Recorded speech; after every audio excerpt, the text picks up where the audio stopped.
A greenhouse will allow you to garden year-round. There's a wide variety of kits available, and they come in various shapes, sizes, and feature different building materials. In this video, we'll be assembling an 8-foot by 12-foot greenhouse featuring a rust-resistant aluminum frame and polycarbonate UV-protected panels. The kit will contain many parts, so it's best to unpack the kit and sort out all the pieces. Your kit will contain an inventory of these parts along with assembly instructions. All the parts in the assembly instructions will be numbered, and each part will be labeled with the corresponding number for easier assembly. You'll need to consult these instructions often during the assembly. We'll provide a list of the tools and materials needed for this project at the end of this video. The frame pieces in this kit snap together with smart lock connectors for easy assembly. You'll need assistance during some stages of the assembly. Before beginning assembly, check that the location for the greenhouse is level and construct a 4x4 pressure-treated frame or pour a concrete slab. The chosen site should have good sun exposure throughout the day, and the greenhouse should be positioned so the longer sides of the finished greenhouse face east and west. This will maximize the sun exposure during winter months. Before starting assembly, decide which end of the greenhouse you want as the entrance. Separate out the pieces needed to construct the rectangular base and the 4 corner uprights. These corner uprights will have 2 smart lock connectors protruding out at the base, forming a 90-degree angle. Attach the side base pieces onto these connectors on the corner uprights as directed. Then connect these 4 corner assemblies using the middle base pieces. A spray lubricant will help for snug-fitting connectors. Note that the back wall features only 2 longer base rails. The front of the base frame side will have 2 smaller base pieces that are then connected using a 3rd middle piece that will serve as the threshold for the entrance door. There are 4 shorter pieces that have 3 smart lock connectors at one end. Attach all 4 to the tops of the corner uprights so the rails form what will be part of the top of the front and back walls. There will be connectors angling up at a 45-degree angle that will help tie the roof trusses together with the rest of the frame. The front and back trusses connect easily at the peak and, with the help of an assistant, can be lifted into position and placed onto the diagonal connectors. Assemble the 3-piece ridge beam. Snap both ends of it into the connectors at the top of the front and back roof trusses. Begin constructing the frame of the walls by connecting the 3 pieces that form each of the upper wall rails. These assemblies are then connected to the tops of the 4 corner uprights at each end. You can then attach the 2 center wall uprights to the base rail according to the instructions. Tighten the base connections on these uprights, but don't attach the tops to the upper wall rail yet.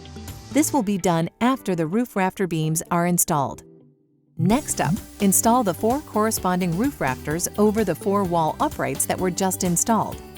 These roof rafters will attach to the ridge beam at the top by lining up the bracket holes and inserting a bolt. There will be similar brackets for attaching the bottom of the roof rafter to the upper wall rail. It's important to assemble the frame in this order. It will help keep the frame stable as it's constructed. You can then move on to the 3 remaining wall uprights on each side, using the supplied spacer for the proper placement. Use this same spacer when installing the corresponding roof rafters. Having the proper spacing is critical for these rafter beams and uprights. If they're not installed in the correct position, the panels won't fit properly when installed. The 2 front and back wall uprights attach to the base rail in a similar manner. But at the top, they attach to the roof trusses by inserting a plastic knob into the bracket and twisting it right to tighten. With the frame of the greenhouse complete, it's time to install the polycarbonate panels. Begin in one corner and insert the first wall panel. Each flexible panel is inserted into the channels of the wall uprights. The panels are designed to fit snugly and help weatherproof the finished greenhouse. Continue installing the panels until only the 2 center back wall panels remain. Before installing these, an extended wall upright will need to be attached to the rear base frame. Once the 2 longer center panels are installed, slide in the remaining panels that will enclose the area under the roof trusses. You'll need to attach cross beams as directed after each level of panel is installed. When the gables and walls are complete, you can apply the outer crossbeam and truss covers. These will seal the seams to help weatherproof the greenhouse. This kit includes 2 ventilation windows that will be installed on the greenhouse's roof. These windows will help regulate the temperature and humidity levels. With this particular kit, you have the option of installing these windows on opposite ends and sides of the greenhouse, or both on the same side. These windows attach by hooking into the groove on the ridge beam. Install the crossbeam between the rafters at the base of the window and secure the crossbeam to the neighboring rafter beams with the supplied bolts.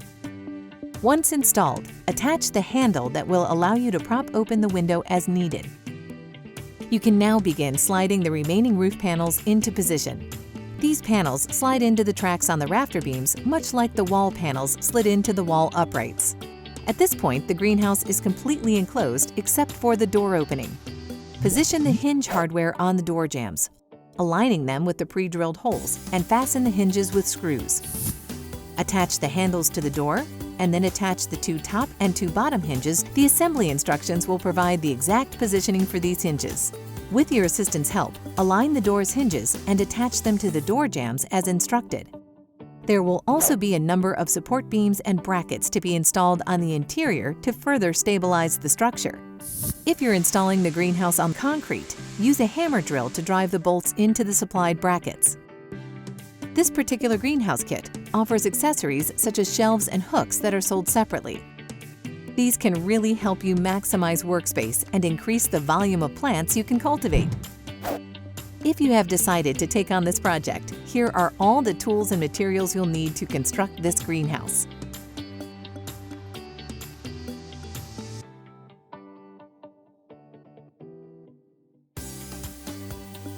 For more detailed information about this and many other projects, check out the DIY Projects and Ideas section of HomeDepot.com or talk to one of our store associates.